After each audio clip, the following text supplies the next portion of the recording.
Good morning students.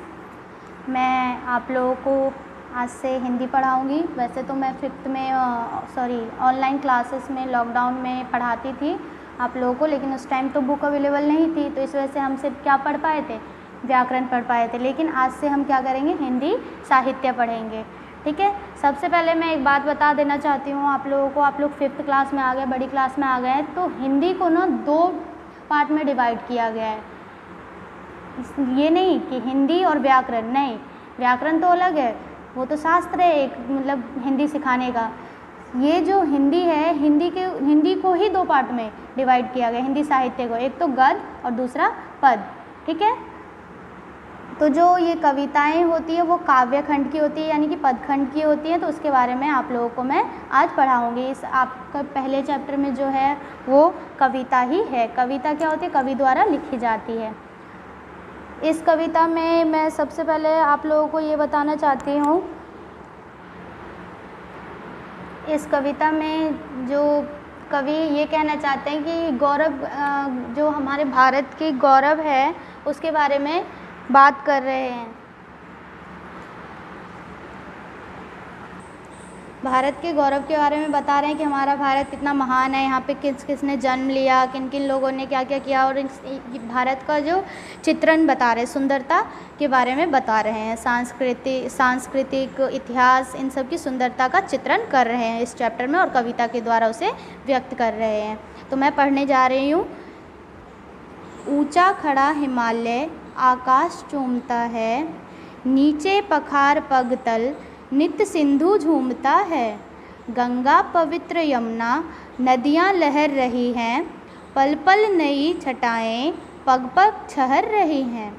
वह पुण्य भूमि मेरी, वह जन्मभूमि मेरी, वह स्वर्ण भूमि मेरी, वह मातृभूमि मेरी। झरने अनेक झरते जिसकी पहाड़ियों में, चिड़ियाँ चहक रही है हो मस्त झाड़ियों में। अमराइयाँ घनी हैं, कोयल पुकारती है, बहती मलय पवन है, तन मन संवारती है। वह धर्म भूमि मेरी, वह कर्म भूमि मेरी, वह जन्मभूमि मेरी, वह मातृभूमि मेरी। जन्मे जहाँ थे रघुपति, जन्मी जहाँ थी सीता, श्री कृष्ण ने सुनाई वंशी पुनीत गीता। गौतम ने जन्म लेकर जिसका सुयश बढ़ाया, जग को दया दिखाई, जग को दिया दिखाया।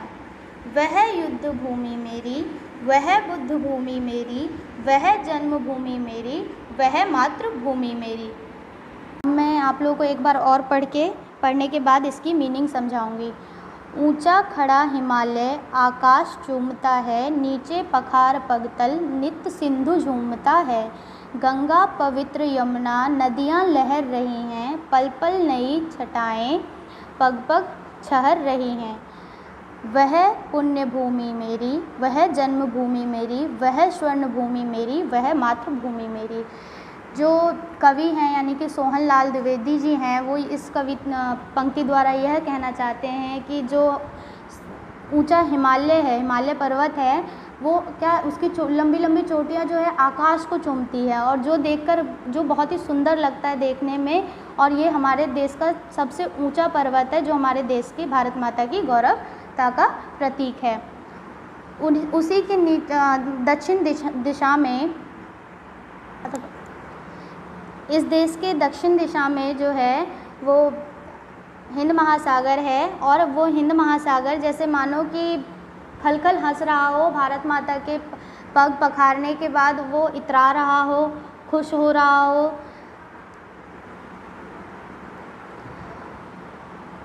गंगा यमुना सरस्वती नदियों का पवित्र संगम है, और इन्हीं के संगम की जो इन्हीं के पवित्र जल है वो उससे हमारा देश सिंचित है। और हमारा देश जो है वो औषधि से और खनिज से क्या है, संपन्न है। हमारा देश औषधि और खनिजों से संपन्न है, हरी भरी डालियाँ हैं चारों तरफ। ऐसा हमारा सौभाग्य है कि यह हमारी पुण्य भूमि है, यह हमारी जन्मभूमि है, यह हमारी स्वर्ण भूमि है, और यही हमारी मातृभूमि है। इस पे हमें गर्व है। झरने अनेक झरते जिसकी पहाड़ियों में, चिड़ियाँ चहक रही हो मस्त झाड़ियों में, अमराई घनी है कोयल पुकारती है, बहती मलय पवन है तन मन संवारती है।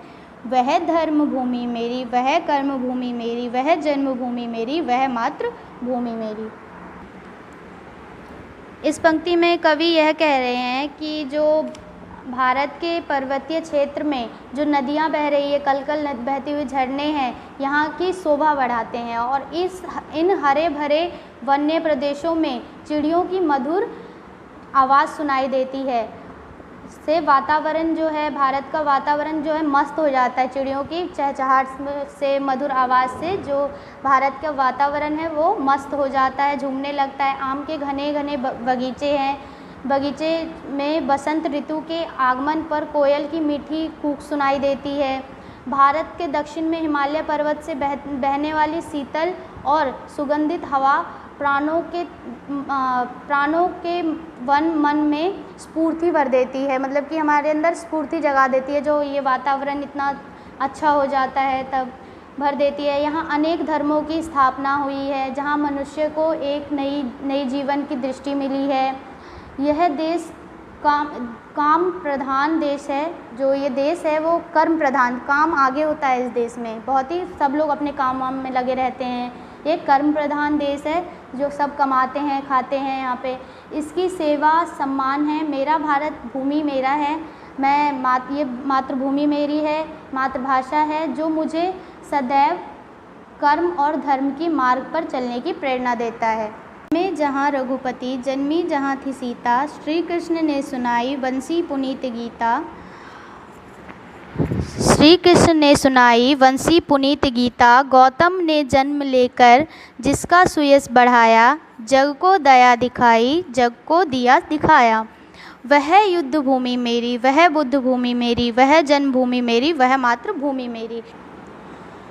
इस पंक्ति के द्वारा कवि यह समझाना चाहते हैं, यह कहना चाहते हैं कि यहाँ पे जो जन्म लेने वाले वीर महापुरुषों का वर्णन करते हुए यह कह रहे हैं कि इस देश में रघुकुल में श्री राम का जन्म हुआ, जो मर्यादा पुरुषोत्तम हैं। उनका जीवन चरित्र मानव जीवन का सर्वोच्च आदर्श प्रस्तुत करता है।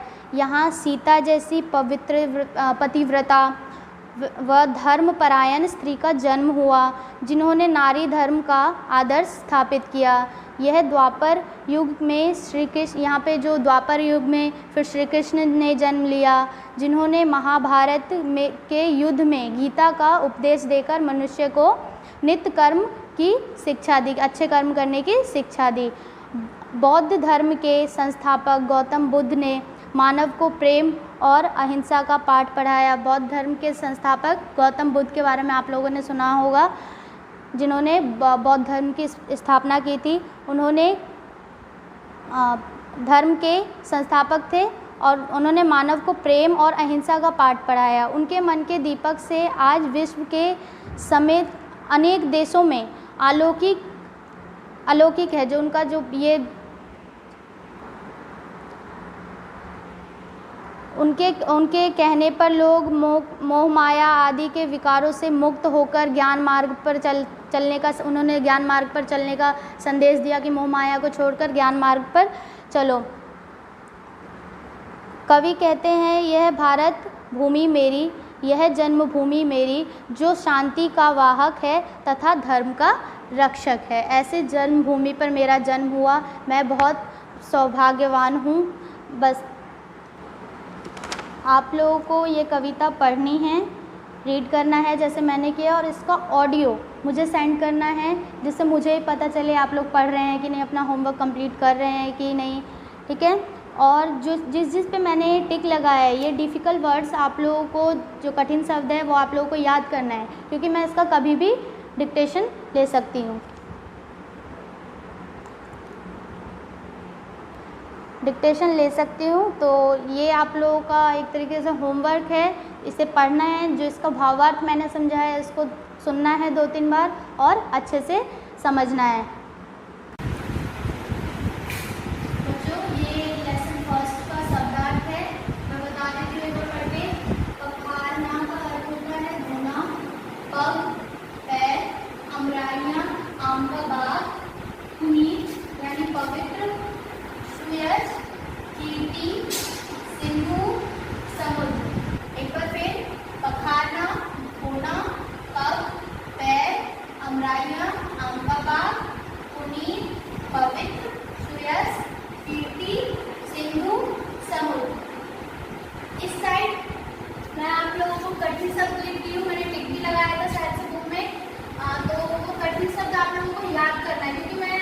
सकती हूँ कि डिक्टेशन ले सकती हूँ मैं कभी भी, इसलिए ये जितने भी कठिन शब्द है, पुण्य भूमि, जन्मभूमि, स्वर्ण भूमि, मातृभूमि, अमराइयाँ, सवारती, ये सब आप लोगों को याद करना है और ये शब्दार्थ भी याद करना है आप लोगों को।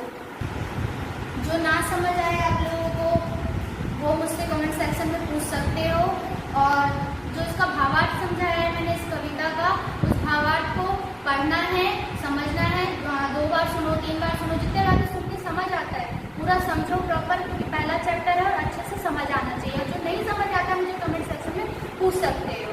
और जो मैंने बताया था रीडिंग करके भेजना है आप लोगों को, वो प्रॉपर अच्छे से